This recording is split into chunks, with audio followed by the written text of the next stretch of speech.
Pemirsa, aturan pembatasan barang bawaan dari luar negeri yang ditetapkan Kementerian Perdagangan per awal bulan Maret ini berbuntut panjang adalah Bea Cukai Kuala Namu yang kini ramai dikritik terkait unggahan video soal alur barang bawaan ke luar negeri. Sebelumnya pokok aturan terkait Permendak tersebut sudah dititipkan ke Bea Cukai untuk ditata kembali kebijakan yang terkait dengan barang bawaan. Namun terkait dengan hal ini, staf khusus Menteri Keuangan Justinus Prastowo pun buka suara menyampaikan klarifikasi dan permintaan maaf terkait unggahan video tersebut yang dinilai salah ditafsirkan. Untuk mendapatkan penjelasan lebih lanjut, sudah bergabung bersama kami dari luar studio staf khusus Menteri Keuangan Justinus Prastowo. Selamat sore, Mas Justinus. Selamat sore Mbak Kania. Ya, terima kasih telah meluangkan waktu untuk bergabung bersama kami pada kesempatan sore ini. Ini heboh sekali Mas, barang bawaan ke luar negeri, Anda pun kemudian memuat klarifikasi di akun sosmed Anda. Mengapa kemudian Bea Cukai Kuala Namu bisa sampai salah menafsirkan peraturan tersebut? Dan apa sebenarnya yang salah dari video penjelasan atau yang kemudian diunggah oleh Bea Cukai yang kini sudah take down begitu ya, Mas Justinus? Baik Mbak Kania, terima kasih. Para pemirsa, jadi kalau kita ingat beberapa waktu lalu ada polemik tentang barang bawaan impor yang diatur ulang oleh Peraturan Menteri Perdagangan.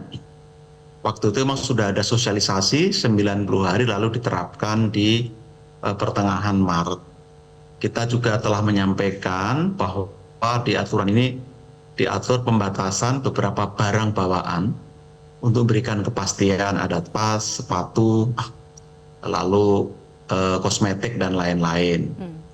Ketika ini menjadi polemik, kita juga menyadari masih dibutuhkan sosialisasi lagi kepada masyarakat, meskipun konteks pengaturan ini awalnya juga mewadahi aspirasi para pelaku usaha karena maraknya impor beberapa barang komoditas, barang dagangan termasuk justip dan lain-lain, sehingga diduga membuat lesu pasar dalam negeri, terutama pasar tradisional. Lalu direspon dengan kebijakan ini. Sayangnya memang kebijakan ini ternyata belum cukup dipahami masyarakat, meskipun ada waktu sosialisasi. Nah, pemerintah melalui Menteri Perdagangan telah menyampaikan ada rencana revisi dan diharapkan ini dapat cepat diselesaikan. Nah, merespon polemik itu lalu kan muncul pertanyaan di media sosial. Bagaimana kalau saya ke luar negeri membawa sepatu, pakaian dan perlengkapan lain, ketika dibawa pulang nanti tidak dianggap sebagai barang baru. Itu pertanyaan yang muncul. Maka inisiatif BC Kuala Namu sebenarnya baik, ingin menjawab pertanyaan atau keingintahuan netizen atau masyarakat. Sayangnya memang ini dilakukan pada waktu yang kurang pas dan beberapa substansi mengandung konten yang kurang tepat. Jadi misalnya aturan ini bukan aturan baru, barang bawaan ke luar negeri diharapkan untuk dilaporkan ke BC ketika bepergian di terminal keberangkatan bukan kedatangan. Tetapi Bea Cukai menerapkan risk management. Jadi kalau Mbak Kani dan para pemirsa ingat, selama ini kalau pergian sudah sekitar 7 tahun ini nggak pernah ada persoalan di bandara. Karena memang yang difokuskan adalah barang-barang bawaan yang sifatnya high value goods, misalnya barang pameran. Agar kalau dibawa pulang lagi tidak dianggap barang baru. Atau kalau kita mau olahraga, bawa sepeda yang ukurannya besar, bernilai mahal juga dilaporkan agar tidak dianggap nanti ketika pulang barang baru. Atau alat musik ketika mau konser, atau misalnya produser film mau melakukan syuting di luar negeri. Itu yang menjadi fokus selama ini, makanya tidak menjadi kehebohan masyarakat. Nah, kemarin itu tapi adakah yang berubah baik, kemudian Mas Justinus dengan aturan yang baru ini? Nggak ada yang berubah. Tidak ada yang berubah? Sama saja Mbak, nggak ada yang berubah. Memang sayangnya kemarin dalam video itu kan contohnya adalah sepatu dan tas. Sehingga ditafsirkan oleh sebagian warga masyarakat dan netizen itu wajib dilaporkan. Kesannya ini menambah ribet, menambah repot administrasi, padahal selama ini nyaman-nyaman saja. Kira-kira begitu konteksnya. Baik, mudah-mudahan cukup dipahami oleh masyarakat begitu ya. Tapi kembali lagi ke peraturan Kementerian Perdagangan yang membatasi. Ini kita bicara soal alur barang. Tadi yang dijelaskan alur barang yang akan dibawa ke luar negeri ya. Nah, kita akan bicara sekarang mengenai alur barang yang dibawa dari luar negeri untuk masuk ke dalam negeri. Ini agak sedikit berbeda ya. Nah, Anda mengatakan tadi akan direvisi bahwa ketika kita melihat ini menimbulkan polemik di tengah masyarakat, akan direvisi seperti itu, Mas Yusinus? Betul, Menteri Perdagangan sudah menyampaikan kepada publik akan segera merevisi. Tentang detailnya tentu nanti beliau akan menyampaikan kepada masyarakat, tapi berdasarkan yang disampaikan ke publik, ini bisa mencakup dua hal, penundaan pemberlakuan dan atau beberapa substansi yang perlu disesuaikan. Ini misalnya kosmetik, ini banyak diprotes oleh ibu-ibu kaum perempuan katanya terlalu membatasi. Tapi ini kan juga usulan dari Badan POM, maka perlu diskusi lebih lanjut terkait hal seperti ini. Apakah ini juga untuk pertimbangan dukungan pada produk dalam negeri? Ini yang perlu kita carikan jalan tengahnya. Tapi kita pastikan pembatasan ini tujuannya baik, kewajaran para penumpang membawa barang tetap dihormati. Artinya kalau personal use tentu tidak ada masalah sepanjang mengikuti kuantitas maupun threshold nominal barang dalam US dollar yang dibawa. Kami rasa ini hal yang berlaku umum di banyak negara. Yang penting sekarang ini kita mesti bersiap sosialisasi, administrasi, termasuk kami rasa bagaimana nanti kita mendengarkan aspirasi masyarakat.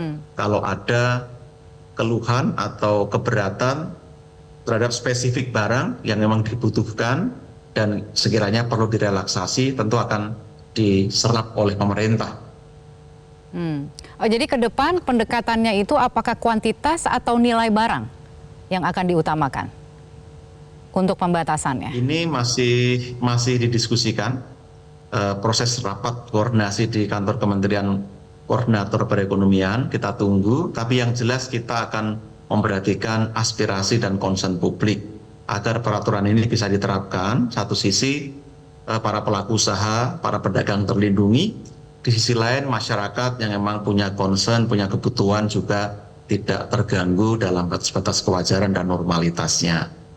Begitu Mbak Kania. Oke, satu lagi mungkin pertanyaan terakhir. Tadi Anda sempat mengatakan bahwa aturan tersebut kan sebenarnya dikeluarkan juga atas masukan mungkin dari ada yang menjadi sasaran adalah misalnya bisnis-bisnis tertentu just tip begitu yang kemudian dikatakan sebenarnya ada dampak merugikan juga bagi pengusaha yang ada di dalam negeri. Mungkin bisa dielaborasi lebih jauh mengenai hal ini, seberapa merugikan dan kemudian sebenarnya apa saja yang sudah dilakukan untuk bisa menertibkan bisnis tersebut. Baik, terima kasih Mbak Kania. Jadi selama ini importasi barang, kalau itu barang dagangan, bukan personal use, memang ada prosedurnya, yaitu bisa melalui perizinan atau melalui dokumen impor barang dan harus memenuhi kewajiban perpajakan, baik bea masuk, PPN maupun pajak penghasilan. Jadi para pelaku usaha yang resmi melakukan prosedur legal tentu berkontribusi membayar pajak, maka menjadi tidak fair ketika ada orang yang memasukkan barang lalu dijual tetapi tidak membayar pajak. Selain merugikan negara, juga menjadikan kompetisi yang tidak sehat di pasar karena ada barang yang dijual lebih murah akibat tidak bayar pajak. Nah ini yang kita dari awal coba tertibkan agar aturan tidak dilanggar tetapi kembali pada koridornya. Maka pembatasan penting. Selama ini ada threshold 500 US dollar per kedatangan, atau untuk family itu sekitar 1.500 ya, atau ekuivalen dengan itu dianggap cukup untuk mengcover barang bawaan termasuk oleh-oleh. Nah ini yang sebenarnya menjadi misi dari pengaturan ini.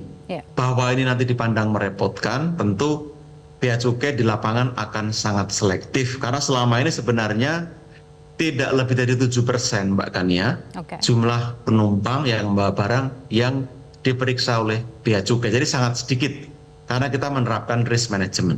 Antisipasinya apa? Selama ini bea cukai juga dapat melakukan profiling siapa yang melakukan lalu lintas orang dan barang secara masif, itu sudah ada profilnya sehingga kita bisa antisipasi. Nah, mudah-mudahan dengan semakin bagusnya sistem IT yang dipakai, termasuk dukungan banyak pihak, kita bisa melakukan risk management dengan lebih baik, sehingga akan membuat para penumpang yang memang betul-betul barang milik sendiri, tidak untuk diperdagangkan, juga mendapatkan kenyamanan dan terlindungi, Mbak Kania. Oke, baik, Mas Yusinus. Jadi untuk memastikan lagi peraturan lama masih berlaku, belum ada perubahan, tidak ada kewajiban untuk melaporkan, seperti itu ya?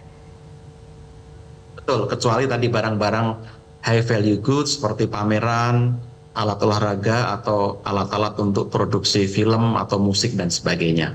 Yang biasa sudah ada selama ini. Ya, jadi sambil menunggu revisi juga dari Permendak yang sudah dikeluarkan. Baik, terima kasih Mas Yusinus. Terima kasih telah bergabung bersama kami di Metro hari ini. Jelajahi cara baru mendapatkan informasi. Download Metro TV Extend sekarang.